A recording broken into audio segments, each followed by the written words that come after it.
Hello, everyone. Today, I'm excited to share our work at the XR Research Center, Sejong University, on making information seeking in virtual reality more intuitive. Searching in VR is often a cumbersome process that breaks immersion, and our research addresses this by asking, which strategy should a user use and when?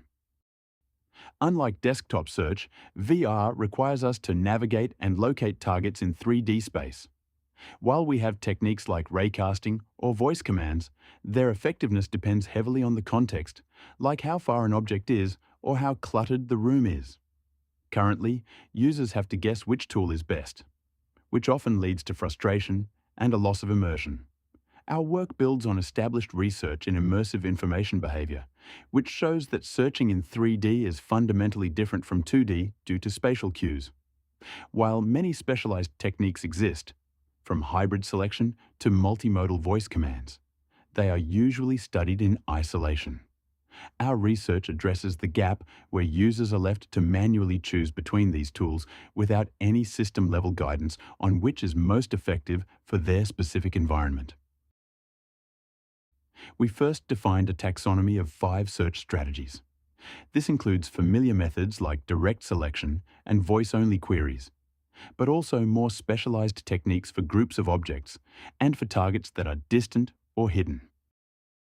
In the select to search method, the user can point to an object using a ray, select it, and ask a question.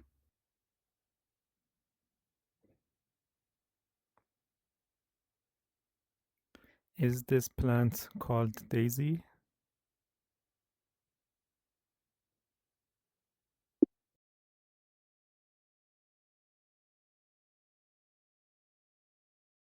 In the screenshot to search method, the user can capture a screenshot and ask a question about it.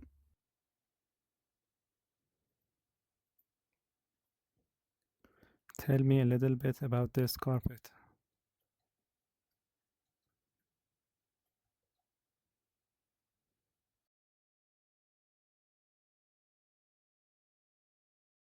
In the voice-only strategy, after exploring and not finding an object, the user can ask a question through voice.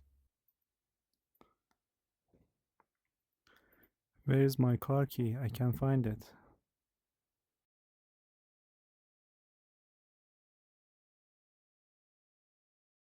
In the circle to search method, the user can draw a freehand circle and ask a question about a group of objects. Which one is the contract document?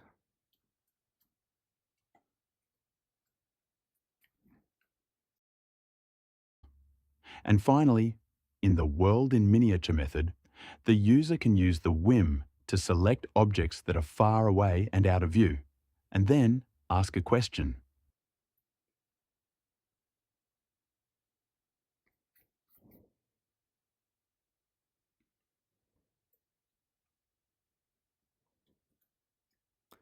What's the name of the artist who made this artwork?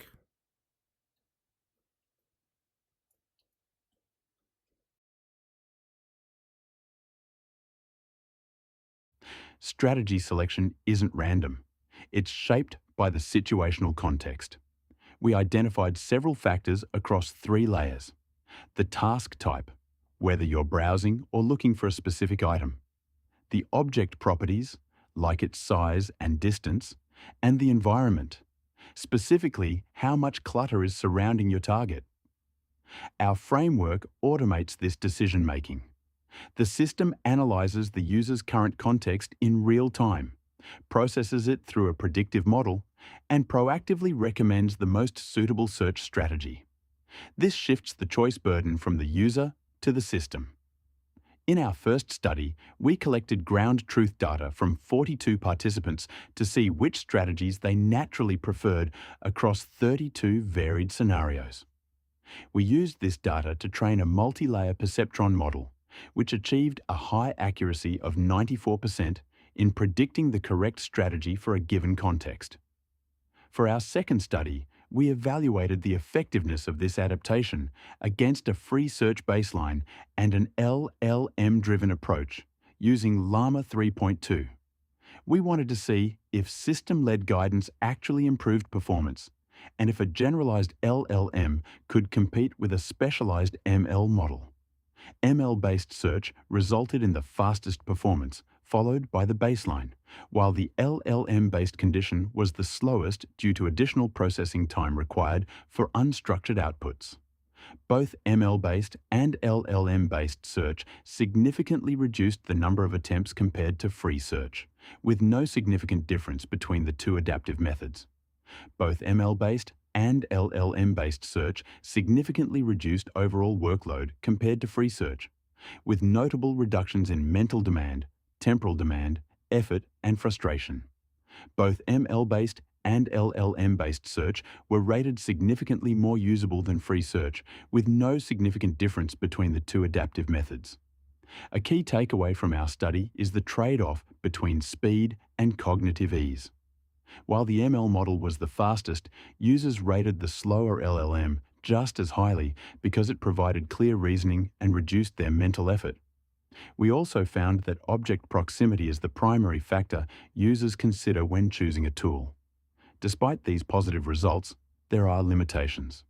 Our current system is limited to a taxonomy of 5 strategies and doesn't yet provide adaptive feedback, meaning the results are always presented in the same format regardless of the task. Finally, we need to test these adaptive models in more dynamic environments, such as collaborative work. In conclusion, we've shown that shifting the burden of strategy selection to the system creates a more intuitive and user-friendly experience. Moving forward, we aim to integrate intent detection so the system knows exactly when to nudge the user with the right tool. Thank you for your time.